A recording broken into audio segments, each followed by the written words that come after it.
أعوذ بالله من الشيطان الرجيم. بسم الله الرحمن الرحيم. وقل للمؤمنات يغضضن من أبصارهن ويحفظن فروجهن ولا يبدين زينتهن إلا ما ظهر منها وليضربن بخمرهن على جيوبهن ولا يبدين زينتهن إلا لبعولتهن أو آباء بعولتهن أو أبناء بعولتهن أو إخوانهن أو بني إخوانهن أو بني أخواتهن أو نسائهن أو ما ملكت أيمانهن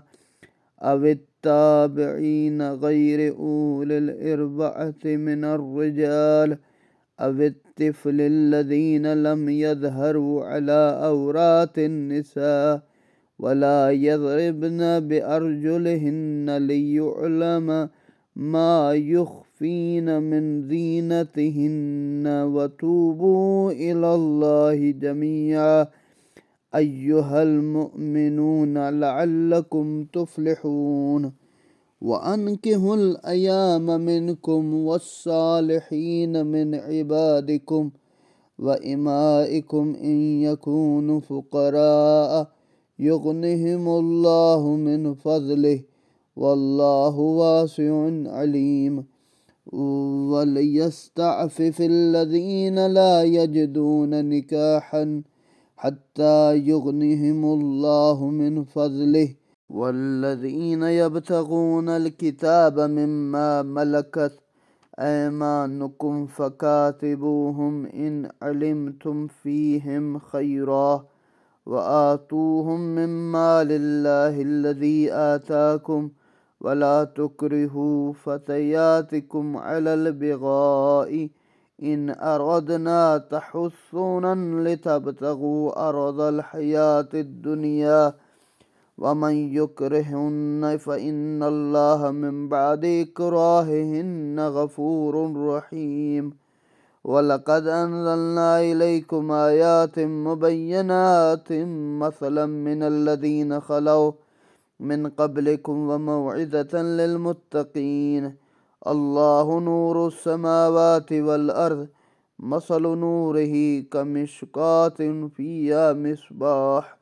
المصباح في زجاجة الزجاجة كأنها كوكب دري يوقد من شجرة مباركة زيتونة لا شرقية ولا غربية يكاد زيتها يضيء ولو لم تمسسه نار نور على نور يهدي الله لنوره من يشاء ويضرب الله الأمثال للناس والله بكل شيء عليم. في بيوت أذن الله أن ترفع ويذكر فيها اسمه يسبح له فيها بالغدو والآصال. اور مومنہ عورتوں سے بھی کہہ دیں کہ وہ اپنی نگاہ نیچے رکھیں، اپنی شرمگاہوں کو بچائے رکھیں، اپنی زیبائش کی جگہوں کو ظاہر نہ کریں سوائے اس کے جو اس میں سے خود ظاہر ہو، اپنی گریبانوں اپنی اوڑھنیاں ڈالے رکھیں، اپنی زیبائش کو ظاہر نہ ہونے دیں سوائے اپنے شوہر کے آبا یا شوہر کا باپ، شوہر کے آبا، اور اسی طرح اپنے بیٹوں، شوہر کے بیٹوں، اپنے بھائیوں، بھائیوں کے بیٹوں، یعنی جس کو ہم بھتیجا بھانجے، یہ ان سارے رشتوں کو محرم رشتے بتا رہا ہے ذات پروردگار۔ بہنوں کے بیٹے، اپنے ہم صرف عورتوں سے بھی پردہ کرنے کی ضرورت نہیں، کنیزوں سے بھی ضرورت نہیں ہے۔ ایسے خادم جو عورت کی خواہش نہیں رکھتے، بہت بوڑھا ہو چکا ہے، ٹھیک ہے، صرف بیٹھتا ہے اور دیکھتا ہے گھر کا دروازہ کھولنا بند، اور بہت بوڑھا، اس سے بھی فرمایا کہ پردہ کرنے کی ضرورت۔ ان بچوں کے جو عورتوں کے پردوں کی باتوں سے واقف نہیں، بچہ نہیں سمجھتا، ٹھیک ہے، عورت کی کیفیت کو، حالت کو، اور مومن عورتوں کو چاہیے کہ چلتے ہوئے اپنے پاؤں زور سے نہ رکھیں کہ آواز نہ آئے جس سے آواز ہے سارے اس کی طرف توجہ کریں، یہ بھی صحیح نہیں ہے، جس سے ان کی پوشیدہ زینت ظاہر ہو، پردہ کیا ہوا ہے، چادر کی ہوئی ہے، یا جو کچھ کیا ہے، تو پھر بھی ان کے پاؤں کے چلنے کی آواز نہیں آنی چاہیے۔ اے مومنو، سب مل کر اللہ کے حضور توبہ کرو، امید ہے کہ تم فلاح پاؤ گے۔ اب ایک زمانہ تھا نہیں انسان متوجہ ہوا، لیکن جب پتہ چل گیا ہے، پردہ ہے، تو پھر اس کے بعد اللہ کی بارگاہ میں توبہ کرنی چاہیے۔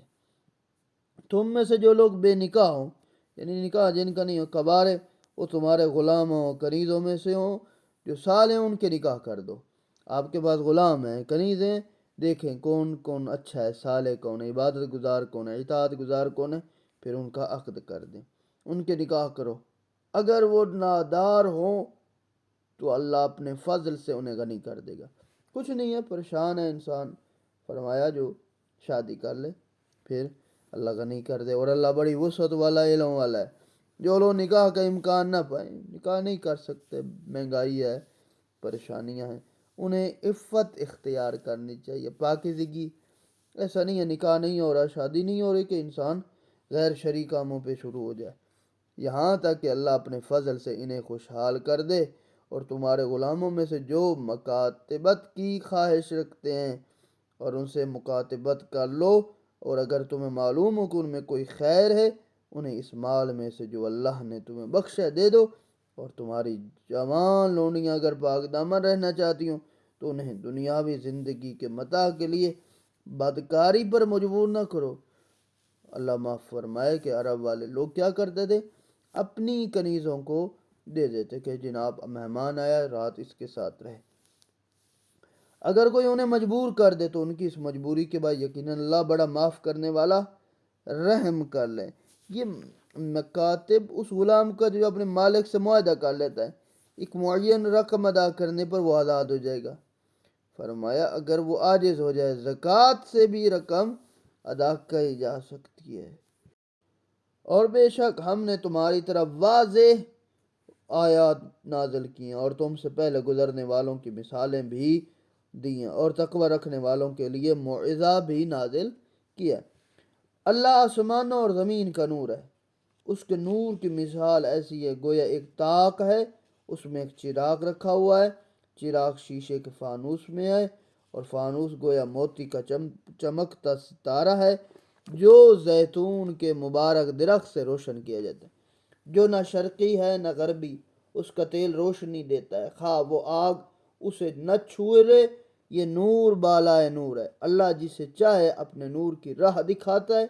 اور اللہ لوگوں کے لیے مثالیں بھی بیان فرماتا ہے، اور اللہ ہر چیز کا خوب علم رکھنے والا ہے۔ اس آیت میں ذات پروردگار نے اپنی ایک تعریف کی ہے کہ لوگ آتے تھے سوال کرتے تھے پیغمبر اکرم سے، اللہ کیسا ہے، اللہ کی خد و خال کیسی ہے، کہاں بیٹھتا ہے، کیا کرتا ہے؟ تو قرآن کی یہ آیت اللہ نے اپنے وجود کی بات کی ہے کہ ایسا نہیں ہے کہ وہ ذات پروردگار کا وجود ہے لیکن اس طرح نہیں ہے جیسے کہ تمہارا ہے۔ وہ اللہ نے مثال دی، ایک تمثیل دی کہ میں ذات پروردگار اس طرح ہوں کہ جیسے ایک نور ہے، اور نور اتنا بڑا ہے کہ جو اس کو نہ مشرق کی جانب کہہ سکتے ہو نہ مغرب کی جانب کہہ سکتے ہو، ہر جگہ اس کا ظاہر ہے، اس کا قدرت ظاہر ہو رہی ہے، انسان جہاں بھی دیکھے تو وہیں پر ذات پروردگار کی قدرت نظر آئے گی،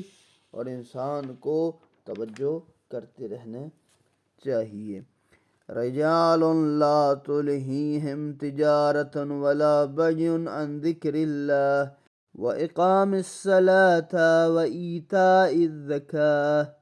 یخافون یوما تتقلب فیہ القلوب والابصار لیجزیہم اللہ احسن ما عملوا ویزیدہم من فضلہ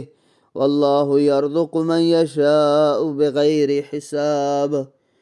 والذین کفروا اعمالهم کسراب بقیعۃ یحسبوه ظمآن ماء حتی اذا جاءه لم یجدہ شیئا وجد اللہ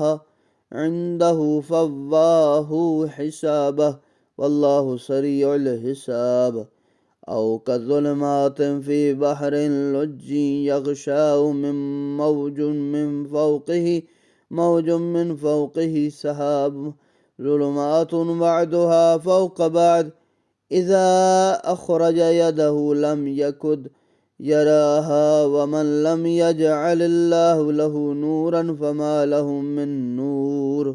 اور ہدایت پانے والے ایسے گھروں میں ہیں جن کی تعظیم اللہ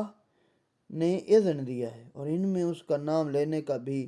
اور ان گھروں میں صبح و شام اللہ کی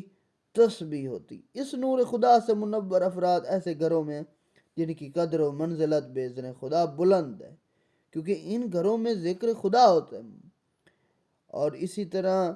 روایت ہے کہ رسول اللہ نے اس آیت کی تلاوت فرمائی تو ایک شخص نے سوال کیا، یا رسول اللہ کون سے گھر مراد ہیں جنہوں نے اللہ کے نور سے فیض حاصل کیا ہے؟ تو پیغمبر نے فرمایا انبیاء کے گھر۔ یہ سن کر ایک شخص کھڑا ہوا اور پوچھنے لگا، یا رسول اللہ کیا علی اور فاطمہ کا گھر انہی گھروں میں سے ہے؟ تو آپ نے فرمایا ہاں، ان سے بھی افضل ہے۔ اللہ اکبر، کیا مقام ہے! یعنی انبیاء کے گھر سے بھی افضل گھر میں میرا اور میری بیٹی اور علی ابن ابی طالب کا ہے۔ ایسے لوگ جنہیں تجارت اور خرید و فروخت ذکر خدا، قیام، نماز، ادائیگی زکوٰۃ سے غافل نہیں کرتی، اور وہ اس دن سے خوف کھاتے ہیں جس میں قلب و نظر منقلب ہو جاتے ہیں۔ کہ جو لوگ نماز کے وقت تجارت چھوڑ کر نماز کے لیے جاتے ہیں ان لوگوں سے زیادہ اجر و ثواب حاصل کرتے ہیں تو تجارت نہیں کرتے۔ فرمایا تھا کہ اللہ انہیں ان کے بہترین اعمال کی جزا دے، اپنے فضل سے انہیں مزید بھی عطا کرے، اور اللہ جسے چاہتا ہے بے حساب دے دیتا ہے۔ اور جو لوگ کافر ہو گئے ہیں ان کے اعمال ایسے ہیں جیسے ایک چٹیل میدان ہو جسے پیاسا پانی خیال کرتا ہے، مگر جب وہاں پہنچتا ہے اس سرداب کی طرف تو اسے کچھ نظر نہیں آتا بلکہ اللہ کو اپنے پاس پاتا ہے، تو اللہ اس کا حساب پورا کر دیتا ہے۔ اللہ بہت جلد حساب کرنے والا ہے۔ یہ اور اسی طرح یہ ان کی مثال اس تاریکی کی طرح ہے جو گہرے سمندر میں ہو، جس پر ایک موج چھائی ہوئی ہو، اس پر ایک اور موج ہو، اس کے اوپر بادل ہوں، تہ بتہ اندھیرے ہی اندھیرے ہوں، جب انسان اپنے ہاتھ نکالے تو وہ اسے نظر کچھ نہ آئے، اور جسے اللہ نور نہ دے تو اس کے لیے کوئی نور نہیں ہے۔ یعنی اللہ تعالیٰ جس کو ہدایت دے، اپنی طرف بلائے، نیک کاموں کے لیے کرے سارے کچھ، فرمایا وہ اللہ ہی ذات کے پروردگار کی توفیق ہوتی ہے، اسی کے ذریعے سے وہ نیک عمل کرتا ہے۔